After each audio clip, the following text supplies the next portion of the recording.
आज हम आपको बताएंगे कि ओल्ड एज होम क्या होता है।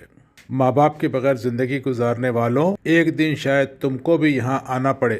बूढ़े माँ बाप की कदर करो, उनकी दुआओं में असर होता है, और अगर उनकी आह निकल जाए तो आपका अल्लाह ही हाफिज है। आज हम आपको दिखाएंगे ओल्ड एज होम की ज़िंदगी कैसी होती है। ये उन बच्चों के लिए है जो अपने माँ बाप की कदर नहीं करते और उन्हें अकेला तड़पता हुआ ओल्ड एज होम में छोड़ देते हैं, जहाँ ज़िंदगी गुजारने के लिए हर चीज़ तो है लेकिन ज़िंदगी नहीं है। Good evening everybody. मैं वंदना सिंह आज आप लोगों के सामने ये बताने के लिए खड़ी हूं कि ओल्ड एज होम क्या होता है। ध्यान से सुनिएगा। अपने माता पिता को या घर के किसी भी बुजुर्ग को ओल्ड एज होम में भर्ती करवाने से पहले 1000 बार सोच लेना कि ये ओल्ड एज होम होता क्या है।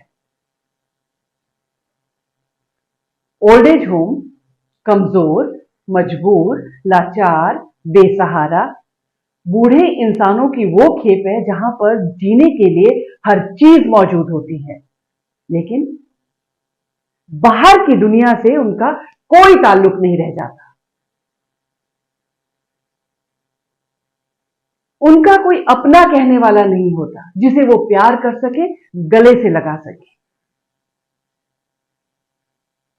वो माँ बाप जिन्होंने बचपन से लेके जवानी तक अपनी गोद में खिलाया, पिलाया, बड़ा किया, अपनी सारी खुशियां न्योछावर कर दी, उन लड़खड़ाते हुए पैरों को उंगली देकर चलना सिखाया, सहारा दिया, यहां आकर वही सहारा देने वाले हाथ बेसहारा हो जाते हैं, गैरों के आगे फैलाए खड़े रहते हैं।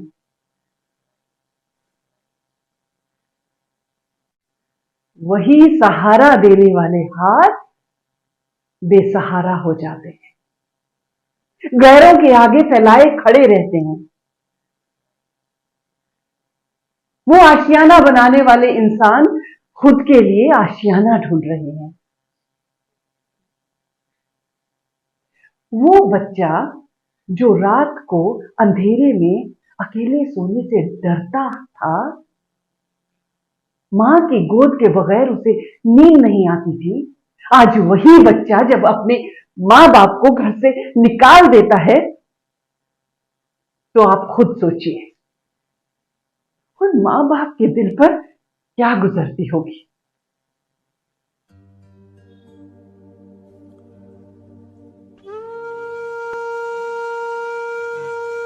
छुपे हुए आंसू उनकी दर्द भरी आंखों में नजर नहीं आते, लेकिन उन्हें महसूस किया जा सकता है।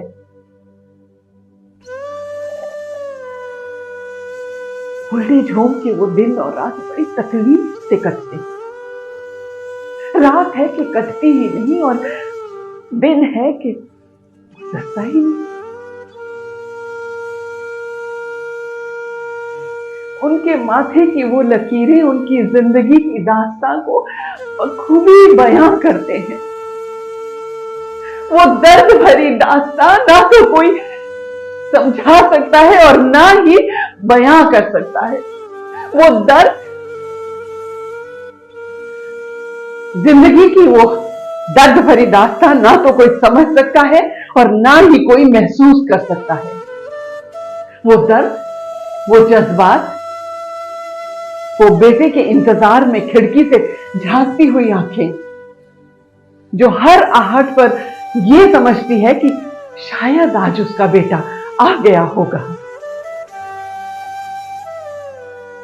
और ये इंतजार उसके मरने के साथ ही खत्म हो जाता है। वो बूढ़ी मां अपने बेटों का इंतजार करते करते मर जाती है। ना बेटा आता है ना कोई और, सिर्फ एक फूल।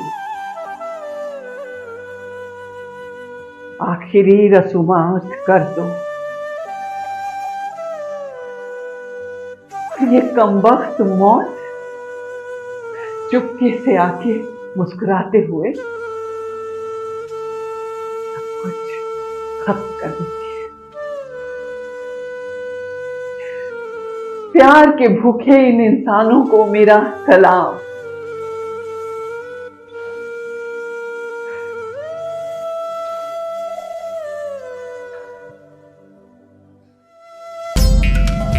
मैं चाहती हूं कि हर स्कूल, हर कॉलेज के बच्चों को यहां लाया जाए, उन्हें इन कमजोर, मजबूर, बेसहारा, लाचार, बूढ़े माँ बाप से मिलवाया जाए, ताकि इन्हें दो पल की ही सही, थोड़ी सी ही सही खुशी मिल सके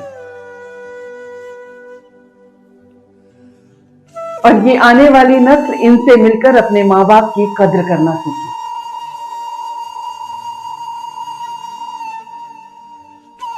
दूसरों को खुशी देने से जिंदगी एक खूबसूरत लम्हा बन जाती है।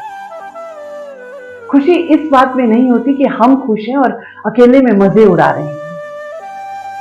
खुशी तो इस बात में है, खूबसूरत जिंदगी वो है जहां हम सोचे कि हम कितने लोगों को खुशियां दे रहे हैं और दूसरे कि लोग हमसे कितने खुश हैं। है ना सोचने वाली बात? सोचो। Thank you. नमस्कार।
बचाओ बेटा। तू अपनी माँ के साथ ऐसे कैसे कर सकता है बेटा? तू अपनी माँ के साथ ऐसे कैसे कर सकता है बेटा?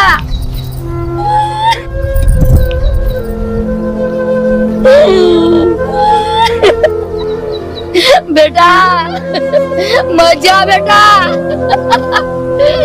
मुझे छोड़ के मत जा बेटा।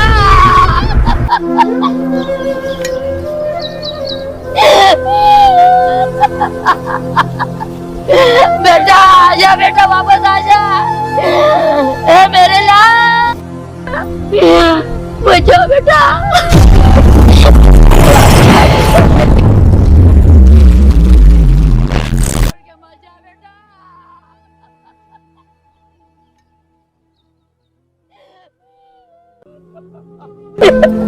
Ya bas ya bas. बेटा मत जा बेटा। मुझे छोड़ के मत जा बेटा। आजा ए मेरे लाल, आजा।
मैं पूछ सकता हूँ आपका इनसे क्या रिश्ता है?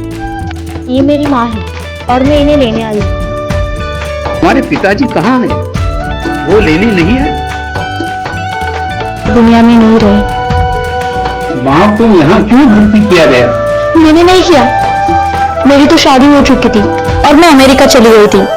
जब मैं 5 साल बाद लौटी तो मुझे पता चला मेरा निकम्मा भाई और मेरी भाभी मेरी माँ को यहाँ छोड़ के चले गए और इसी सदमे में मेरे पिताजी की मौत हो गई। ये सब सुन के मुझे बहुत बुरा लगा और मैं इन्हें अब लेने। आपको मालूम है कि आप किसे घर ले जा रही हो? बेशक मुझे पता है, मैं अपनी माँ को ले जा रही हूँ। नहीं, आप माँ को नहीं बल्कि जन्नत को घर ले जा रही हो। क्या तुम जानती हो कि माँ के कदमों के नीचे जन्नत है और बाप जन्नत का दरवाजा है। तुम्हारे भाई बड़े बदकिस्मत है, उनको नहीं मालूम कि असली जन्नत क्या होती है।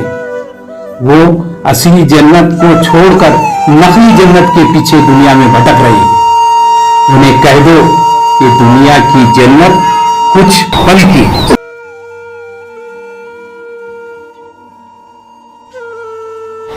मत रो माँ, आज से तेरे सारे दुख, सारी परेशानियां हमारे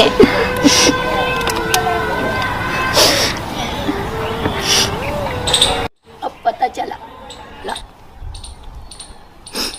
बेटी ना होती तो दुनिया से मोहब्बत, रौनक और खूबसूरती खत्म हो जाती। इसलिए बेटी को माँ के पेट में मत मारो, बेटी को बचाओ, बेटी को प्यार करो, इसी में दुनिया की भलाई है।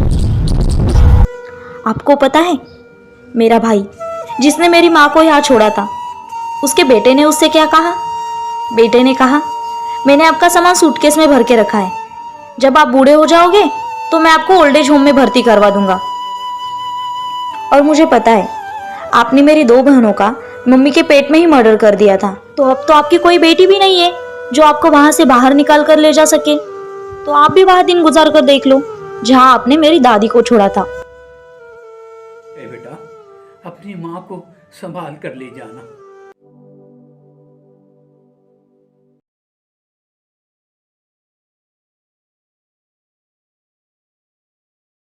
अरे भाई, इस बुढ़िया की आंखें तो बंद करो। नहीं, इस बुढ़िया की वसीयत थी कि जब मैं मर जाऊं तो मेरी आंखें खुली रखना, बंद नहीं करना। 22 साल से बेटे के इंतज़ार में रो रो कर जिंदगी गुजारी, मगर बेटा नहीं आया। आखिर में उस बुढ़िया ने कहा, मर जाऊं तो मेरी आंखें खुली रखना, मेरी मौत पर तो बेटा ज़रूर आएगा। मैं उसे कैसे देख पाऊँ? क्या उसका बेटा आया था? अफसोस, नहीं आया। ये थी ओल्ड एज होम की दास्तान। यहाँ आकर एक बूढ़ी माँ अपने बेटे का इंतज़ार करते करते ही मर जाती है। ये इंतज़ार उनकी मौत के साथ ही ख़त्म हो जाता है। ना बेटा आता है, ना ही कोई और। मौत भी कमबख्त मुस्कुराकर छुपके से आती है और सब कुछ ख़त्म। उनके माथे की लकीर उनकी दर्द भरी ज़िंदगी की दास्ता बताती है, जिस दर्द भरी दास्ता को कोई समझ नहीं सकता।